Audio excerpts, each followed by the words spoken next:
The next is practice accountability. That has many different elements. You have to be accountable to yourself. You are the leader. You are the person people respect. If you don't perform the priorities that are necessary in a timely way, if you don't follow through, if you don't deal with opportunities or problems, if you procrastinate on meeting with your team members or reviewing their performance or giving them compliments or raises or promotions, you are going to limit your success.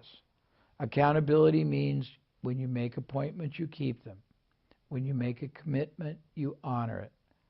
It means that you are true to yourself and true to others, and people get to know you as someone who absolutely is 100% dependable to do what you say when you say it, to not disrespect or demean or diminish anyone. But if you can't be accountable to yourself and your team or your clients, when there's a problem, you resolve it. When there's an opportunity, you capitalize on it. When there's somebody who has a problem in the team, you don't avoid it. When somebody deserves commendation or a reward or a promotion, you do it because you're building an environment and you want to set a model. Because if you're not accountable to yourself and others, you have no right to expect anyone else to be accountable to themselves or others too.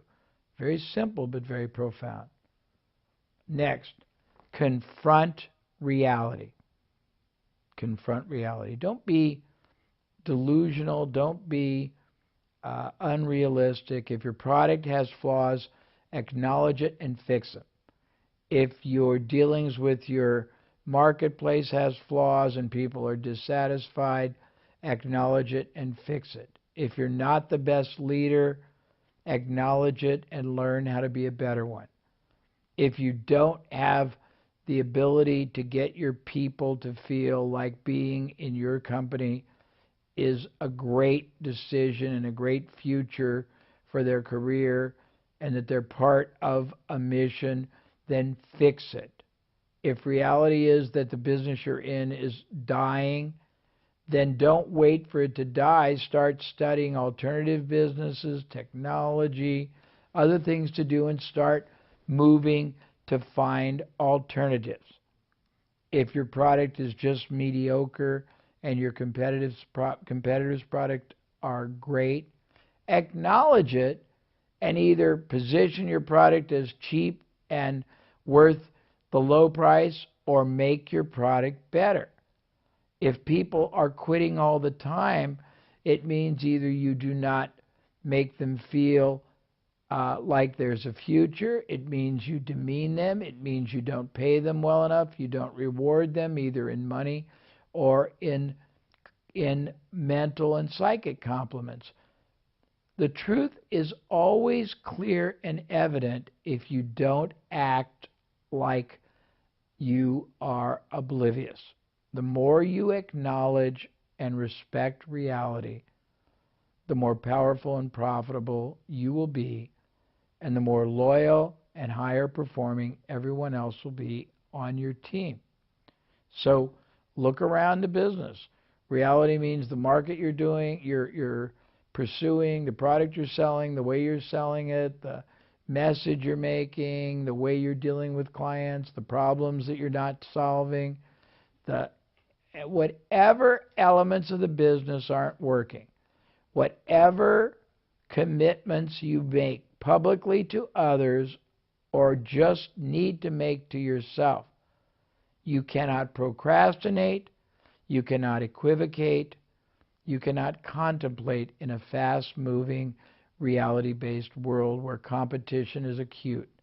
You want to be successful, acknowledge and recognize reality, pure and simple, and confront it and make it your prisoner. Be victorious. You want to be a victor, not a victim. Number 11, keep commitments. If you tell somebody you're going to have a meeting at 12, don't go out to lunch and come back at 1. If you tell a client you're going to call them back on a problem within a half hour, don't not call them at all, or don't call them tomorrow. If you tell somebody you're going to have a repairman out in 2 hours, don't send them in 2 days. If you tell an employee you're going to review their performance and give them a review and hopefully a raise in 30 days, don't wait 8 months. If you tell a vendor you're going to pay a bill by Friday and you don't have the money, call and tell them you can only pay part of it, or if you have the money, pay it. Whatever you do, keep your commitments. And this goes 2 ways. Critically important, you keep your commitments to others. Equally as important, you keep your commitments to yourself. Because you will always know in your heart and your soul if you have been unreliable to yourself, and that will eat you away and make you mediocre. There's no place in business anywhere in the world, and certainly not in Japan, for mediocrity. You want to represent greatness, and greatness is built on trustworthiness, preeminence, external focus, consultative advisory, selling, and a general commitment to operate at a higher altitude, attitude, and elevation of conduct, of ethics, of ideals, of integrity, and of respect for others far above everyone else you compete with. If you can do that, you'll have great advantage. Next, listen first. Very few people are skilled in the art of listening. Managers, entrepreneurs particularly, they just want to tell. So if somebody starts talking, they really don't want to hear it. They just wait for them to take a breath so they can take over. Stephen Covey said this, and this is his son that wrote this, but listen first before trying to be heard. People need to be acknowledged. They need to feel they're respected. They need to feel they are relevant. One of the lessons I learned earlier in my life is your first goal is to try to understand, appreciate, examine, evaluate, acknowledge, and respect how many different ways different people see a situation or their life. No two people are having the same reality. And if you're the entrepreneur, your team members aren't playing the same game you are. You're playing a game to grow independent and successful, maybe prosperous. They're playing a game to try to choose who to commit their career to. Who's going to give them the most respect? Who's going to give them the greatest satisfaction? Who's going to keep increasing their value? Who's going to grow and develop them? Who's going to make them feel a part of a bigger cause?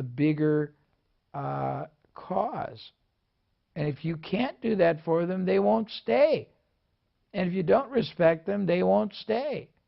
And if you don't listen to them and hear them and reflect on them and not just try to shove your thoughts into their minds without giving them the respect, they won't perform. So it's very important. Finally, and most importantly, if you want to be trusted, extend trust. Trust your team. Trust your clients. Trust your vendors. Trust your partners. In summary, your job is not to fall victim to the same way of flawed thinking and action and beliefs that so many mediocre or limited companies or entrepreneurs in Japan follow. Your job is to operate in the realm of greatness. Your job is to operate and build a business that's preeminent. Your job is to make everybody in your life better off because you are in it. Your job is to multiply everybody's situation. Your clients are multiplied because your product delivers greater benefit or safety or protection. Your employees are benefited because you create a better environment, both of fulfillment, connection, and growth and development and earning. Your vendors are rewarded because you grow and they grow with you. Your community is rewarded because you are somebody they're proud of and they know do more, care more, and contribute more through your business than your competitors. When you get to that place, success will absolutely be yours. Now, if you follow everything I've shared in this program, we have a statement in the States which is very appropriate now. It is yours to lose, meaning the only way you will not be successful is if you basically blow it, because I've given you the success lessons. I've given you ways to eliminate risk, investment. I've given you insights into the marketplace, marketing, selling, motivating, leading, collaborating, gaining respect and being respectful. I've taught you how to think preeminently and preemptively. Now it's up to you. I got a couple more quotes before I say goodbye. This is a quote from an old friend of mine. He's deceased, but he said, "More is accomplished in business through movement than was ever accomplished through meditation." By that I mean meditation is great, but you got to take action. And you don't just take random action. You think through what you're going to do, why you're going to do it, when you're going to do it, how you're going to do it, what you're going to do if it doesn't work. You have the ability to create a wonderful life, a prosperous life, a fulfilling life, a satisfying life, an exciting life in a business that you choose. But it cannot and won't happen if you don't follow the lessons and the principles and the instruction that I have shared with you in all these modules. Now it's your turn. What you do with this is up to you. But there's no reason you can't use what I've shared to create for yourself a wonderful start that you can continually grow and multiply and multiply. And it can be something wonderful that the world will be proud of, that you'll be proud of, your family will be proud of. It'll be financially rewarding, and you'll create an environment for your team that is wonderful and a position in your industry or world that is very respectful. That is my wish for you. The final quote, and I might have said it earlier, but I'll say it again, two. One is a quote from a man named Bob Proctor, a very interesting man. He says that almost every entrepreneur, particularly startups, struggle silently. They don't say it out loud, but they struggle in their mind and their heart with a destructive and self-sabotaging question. The question is, am I really worthy of this goal? Can I really build an independent business? Can I make a livelihood? Can I create a product or service or company that adds more value? Can I lead and guide people? Can I build an organization? Can I really gain success and independence? Once you realize how much more is possible for you and your business, and how few people in Japan really capitalize on all these wonderful elements that I've shared, the right question is not, am I worthy of this goal of being successful?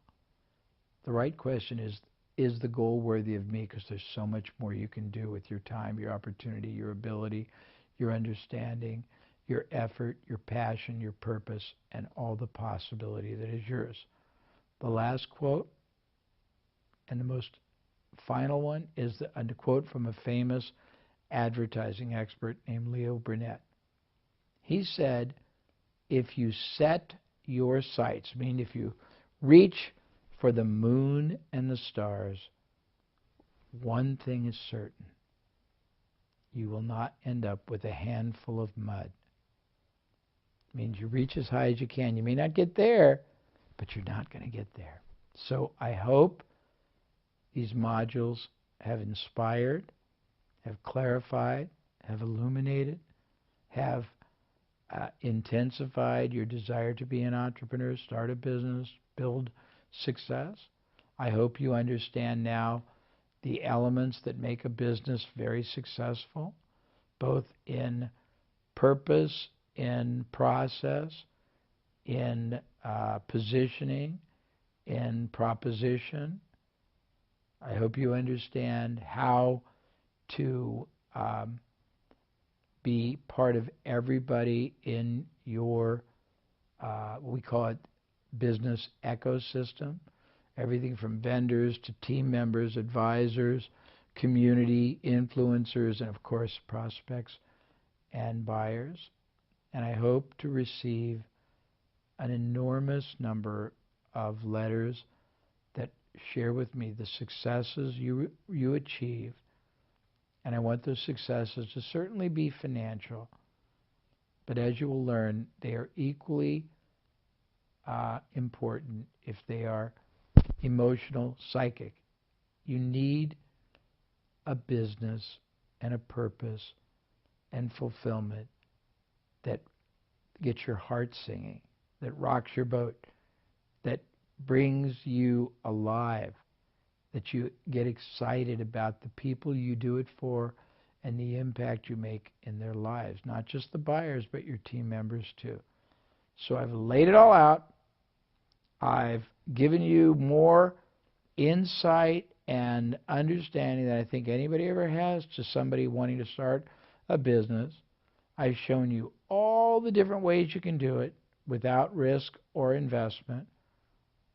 I've given you clear-cut instruction on how to be a great entrepreneur, how to be a great strategist, how to be a great marketer, how to be a great leader, how to be a great team member, how to be a great employer, how to be a great citizen of your community, how to be a great success.